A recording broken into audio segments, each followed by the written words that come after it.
ತಿಂಗಳು ಕೊನೆ ಬಂತು ರತೋ ರತೋ, ಸಂಬಳ ಬರೋ ದಿನ ಬಂದಾಯಿತೋ, ಅಡ್ಗೆ ಮನೆ ಕ್ಲೋಸ್ ಆಯಿತು, ಹೊಸ ಬಟ್ಟೆ ಹಾಕಾಯಿತು, ಲೈಟ್ಸ್ ಆಫ್ ಆಯಿತು, ಡೋರ್ ಕ್ಲೋಸ್ ಆಯಿತು, ಹೋಟೆಲ್ಗೆ ಹೋಗುವ ಸಮಯ ಬಂದಿತು. Zoom zoom zoom zoom zoom zoom zoom zoom.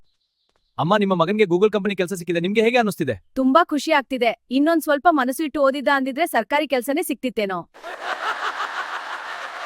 ತಗೋ, ಈ ತಿಂಗಳು ಖರ್ಚಿಗೆ ದುಡ್ಡು. ಅಯ್ಯೋ, ಇಷ್ಟು ಕಮ್ಮಿ ಇದೆ ಮತ್ತೆ ನನ್ನ ಖರ್ಚಿಗೆ?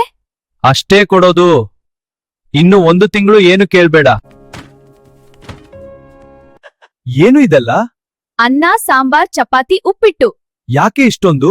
1 ತಿಂಗಳಿಗೆ ಆಗೋ ಅಷ್ಟು ಅಡಿಗೆ ಮಾಡಿದೀನಿ. ನನ್ 1 ತಿಂಗಳು ಏನು ಕೇಳ್ಬೇಡಿ.